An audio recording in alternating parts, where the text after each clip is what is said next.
High বন্ধুরা, সবাই কেমন আছো? আশা করি সবাই ভালো আছো, সুস্থ আছো। আমিও ভালো আছি, সুস্থ আছি।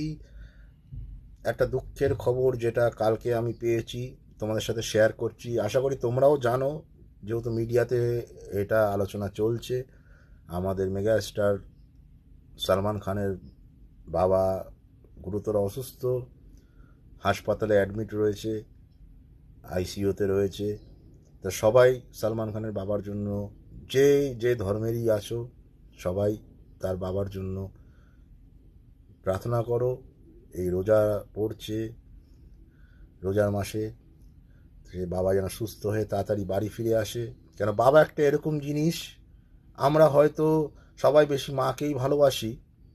মা নাড়ি কেটে সন্তান জন্ম দেয়, মাকেই সবাই বেশিরভাগ ভালোবাসে। কিন্তু বাবা একটা এরকম জিনিস যে বাবা, মা সন্তানদের ভালোবাসে,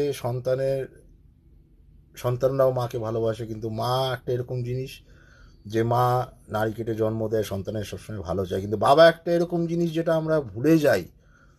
বাবা কিন্তু যেই মেয়ে সন্তান হোক আর ছেলে সন্তান হোক, বাবা কিন্তু ছায়া, ছায়া হয়ে চলে সারা জীবন। যতদিন বাবা থাকে তাদের ছায়া হয়ে চলে, সে ছেলে সন্তানই হোক আর মেয়ে সন্তানই হোক।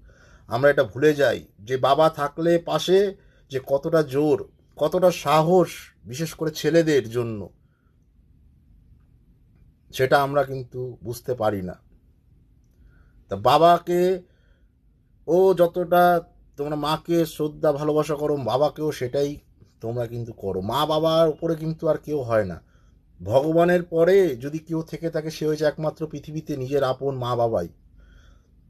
তা আমরা সবাই মিলে সালমান খানের বাবার জন্য প্রার্থনা, দোয়া, যেটাই বলো সেটা করব।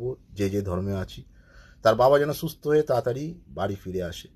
আর সবার মা বাবা, সবার সন্তানদের কাছেই বলি, মা বাবা জিনিসটা কিন্তু এরকম, কোনো সময় মা বা বাবার উপরে তুলনা করবে না, তাদের জায়গা কিন্তু সমান। বাবা, মা জন্ম দেয় পৃথিবীতে, ভালোবাসে, আর বাবা সেই ছেলে মেয়েদের ক্যারিয়ার তৈরি করে দেয়, সারা জীবন তাদের ছায়া হয়ে থাকে। যদি কোনো সময় সেই সন্তান কোনো অসুবিধায় পড়ে, বাবা কিন্তু সেই ঢাল হয়ে দাঁড়ায়। তো এটা মনে রাখবে, সবাইকে এটাই বলবো। আর সবাইকে বলবো যাদের মা বাবা আছে, সেইভাবেই তাদের কেয়ার করো।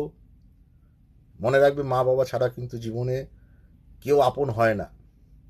মা বাবা একটা এরকম জিনিস।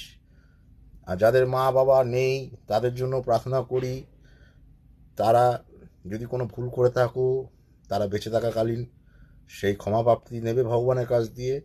আর অন্য কারো যে অসহায় বয়স্ক গুরুজন রয়েছে, তাদের কিছু হেল্প করে দেওয়ার চেষ্টা করবে, তাতে কিন্তু অনেক পুণ্য পাবে, তাদের মা বাবার রূপে দেখবে।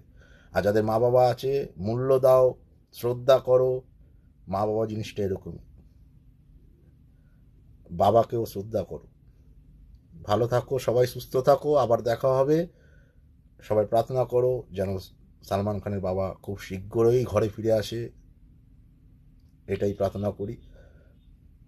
সেলিম খান আঙ্কেল যেন সুস্থ হয়ে বাড়ি ফিরে আসে, সেটাই আমরা সবাই প্রার্থনা করব, দোয়া করব। ভালো থাকো, সুস্থ থাকো, সবাইকে এই বলেই রাখছি।